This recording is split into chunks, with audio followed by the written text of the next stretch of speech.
ما درآور هیچ قدرتی تسلییم نخواهیم. اساتید کی آج کی ایپیسوڈ میں ہم بات کریں گے ایک ایسی شخصیت کی جو پوری دنیا کے لیے، عالمی طاقتوں کے لیے، مغربی طاقتوں کے لیے درد سر بنا رہا اور ان کی ہٹ لسٹ میں شامل رہا۔ ایران کے ایک غریب گھرانے میں پیدا ہونے والا ایک بچہ آیت اللہ علی خامنائی ایران کے شہر مشہد میں 1939 میں آیت اللہ علی خامنائی آنکھ کھولتے ہیں۔ ان کے والد جواد خامنائی ایک معزز عالم دین ہوا کرتے تھے جو امام مسجد بھی ہوا کرتے تھے۔ 13 برس کی عمر میں آیت اللہ علی خامنائی سفر کرتے ہیں۔ نجف شیعہ علوم کا مرکز سمجھا جاتا تھا۔ شیعہ علوم کا مرکز سمجھا جانے کے ساتھ ساتھ یہ ایک ایسا شہر تھا جہاں دینی مدارس بہت زیادہ تعداد میں موجود تھے۔ یہ نجف میں آیت اللہ علی خامنائی کی ملاقات ایک ایسی شخصیت سے ہوتی ہے جہاں سے ان کی زندگی کا ٹرننگ پوائنٹ شروع ہوتا ہے۔ یہاں ان کی ملاقات اپنے استاد آیت اللہ خمینی سے ہوتی ہے جو 1979 کے انقلاب کے روح رواں تھے۔ جی ہاں، انقلاب 1979 کے روح رواں آیت اللہ خمینی تھے۔ یہ ان کے استاد بن جاتے ہیں۔ یہیں سے پھر آیت اللہ علی خامنائی کی وہ زندگی، انقلاب والی زندگی شروع ہوتی ہے۔ 1964 میں آیت اللہ علی خامنائی کی شادی ہوتی ہے جس سے ان کے 6 بچے تھے۔ 1960 سے لے کر 1970 تک ایران میں رضا پہلوی کی حکومت ہوتی ہے۔ رضا پہلوی کی حکومت میں ایران میں معیشت تو بڑے زوروں پر تھی، اسی کے ساتھ ساتھ مغربی طاقتوں کو خوش کرنے کے لیے اور رسم و رواج کو عام کرنے کے لیے ہر وہ چیز کی جاتی جو کرنے کے قابل بھی نہیں تھی۔ جی ہاں، اسی کے ساتھ ساتھ اپنے مخالفین کو ظلم و جبر سے کچلا جانے لگا۔ رضا پہلوی کے دور میں 1960 سے 1970 تک اپنے مخالفین پر ظلم و جبر کیا گیا۔ انہیں کئی دن جیل کی صحبتیں برداشت کرنا پڑی۔ اسی کے بعد آیت اللہ علی خامنائی انقلاب کے پیغام کو عام کرتے ہیں۔ وہ ہر مدارس سر مساجد میں جاتے ہیں، جگہ جگہ تقریبات میں جاتے ہیں اور انقلاب کے پیغام کو عام کرتے ہیں۔ انقلاب کا پیغام کے عام کرنے کی انہیں اس قدر سزا دی جاتی ہے کہ انہیں 1963 سے لے کر 1979 تک 6 دفعہ گرفتار کیا جاتا ہے۔ اس 6 دفعہ گرفتاری کے دوران ان پر ظلم و ستم کیے جاتے ہیں۔ انہیں جلا وطن تک کی صحبتیں برداشت کرنا پڑتی ہیں، لیکن آیت اللہ علی خامنائی ہمیشہ پھر سے مضبوط شخصیت بن کر ابھرتے۔ وہ پھر سے وہی انقلاب کی بات کرتے۔ اسی طرح 1979 ایران کی تاریخ کا ایک ٹرننگ پوائنٹ تھا۔ 1979 میں ایران میں ایک طوفان برپا ہوتا ہے، ایک ایسا طوفان جس نے دنیا کی تمام طاقتوں کو حیران اور پریشان کر کے رکھ دیا۔ ایران میں 1979 میں انقلاب آتا ہے، ریولیوشن آف 1979۔ یہ اس کے روح رواں آیت اللہ خمینی تھے، لیکن اس انقلاب کو سب سے اہم تقویت اور طاقت بخشنے والی شخصیت کا نام آیت اللہ علی خامنائی تھا۔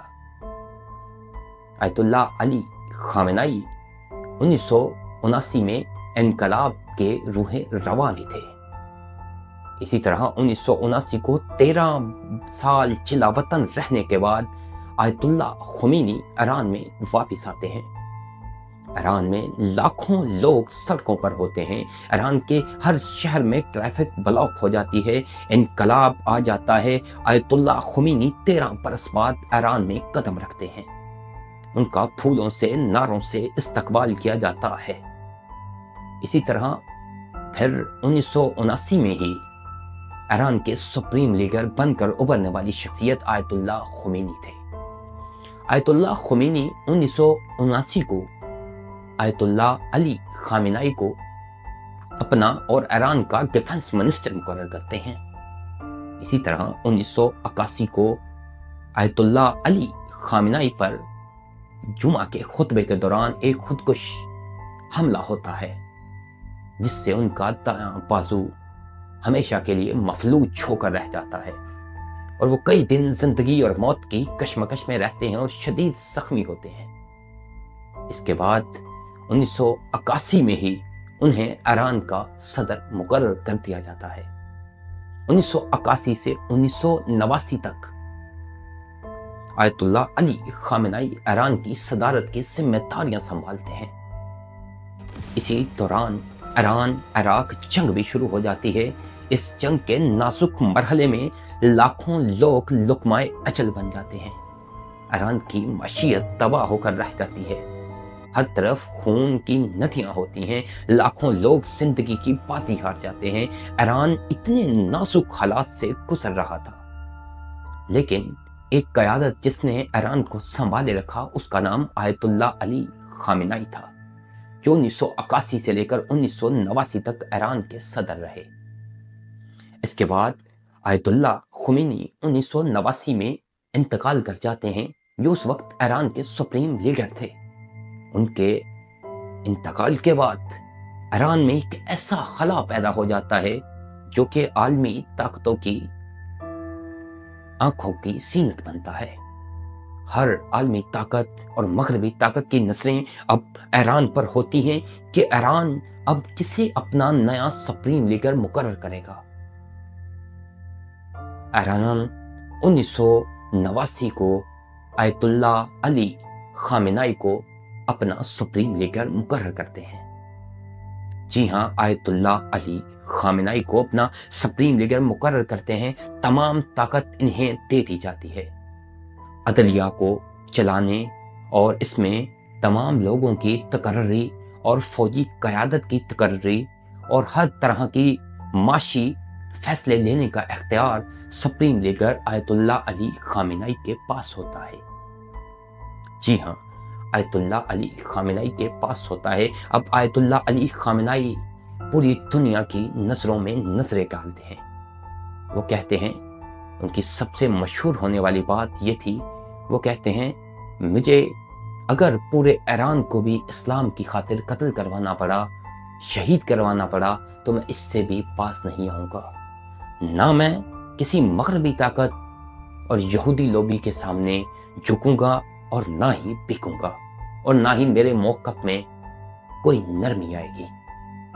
جی ہاں، اسی کی سزا پھر آیت اللہ علی خامنائی کو دی جاتی ہے۔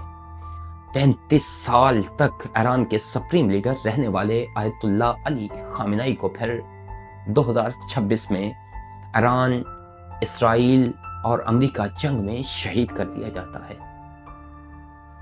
ان کی شہادت کیسے پیش آتی ہے، انہیں شہید کیوں کیا جاتا ہے، یہ تو آپ اچھے سے اس چیزوں سے واقف ہیں۔ ایک چیز کو جواز بنا کر کہ ایران ایک ایٹمی طاقت بن رہا ہے، آیت اللہ علی خامنائی کو شہید کر دیا جاتا ہے۔ شہادت سے کچھ لمحے پہلے ان کے بختر میں ان کی ایک تصویر وائرل ہوتی ہے، جس میں اپنی شہادت سے کچھ منٹ پہلے آیت اللہ علی خامنائی قرآن کریم کی تلاوت کر رہے تھے۔ تو تلاوت کے بعد وہ اسی بختر میں اپنی فیملی سے کچھ موضوعات پر گفتگو کر رہے تھے کہ اسرائیل اور امریکہ کا مسائل اس بختر کو ہٹ کرتا ہے، جس سے آیت اللہ علی خامنائی ہمیشہ ہمیشہ کے لیے اس دنیا فانی سے رخصت ہو جاتے ہیں اور شہادت کا مرتبہ اپنے سر سجا لیتے ہیں۔ اس عمر میں شہادت اور اس عمر میں اتنی مقبولیت کسی شخصیت کو شاید کم ہی ملی ہو۔ تمام لوگوں کے لیے جو زندگی کو جاننا چاہتے ہیں، آج کے حالات کو جاننا چاہتے ہیں، ان کے لیے بہت ضروری ہے کہ وہ آیت اللہ علی خامنائی کی زندگی کو جانیں۔ آیت اللہ علی خامنائی ہمیشہ اسرائیل اور امریکہ کی نظروں میں بھٹکتے رہے، ان کی ہمیشہ ہٹ لسٹ میں رہے۔ انہیں اسی طرح 2022 میں احتجاج بھی کیا جاتا ہے، وومن پروٹیسٹ سے لے کر ہر طرح کے احتجاج کیے جاتے ہیں تاکہ ایران میں رجیم چینج کر کے آیت اللہ علی خامنہ کی جگہ کوئی نیا سپریم لیڈر لایا جائے جو امریکہ اور اسرائیل کے اشاروں پہ کام کرے۔ لیکن آیت اللہ علی خامنہ اور ان کی عوام جھکنے اور بکنے سے انکار کرتی ہے، جس کی سزا پھر انہیں دی جاتی ہے۔ آج جنگ کو شروع ہوئے 1 مہینہ ہونے کو ہے۔ پوری دنیا میں اس جنگ کو جکڑ کر رکھ لیا ہے۔ پوری دنیا آج اس جنگ کی لپیٹ میں ہے۔ آیت اللہ علی خامنہ کی شہادت کے بعد امریکہ سمجھتا تھا کہ وہ ایران پر قابض ہو جائے گا، لیکن پھر آیت اللہ علی خامنہ کے بیٹے مجتبیٰ علی خامنہ کو ایران اپنا نیا سپریم لیڈر مقرر کرتی ہے۔ آج ایران کے نئے سپریم لیڈر آیت اللہ علی خامنہ کے بیٹے ہیں۔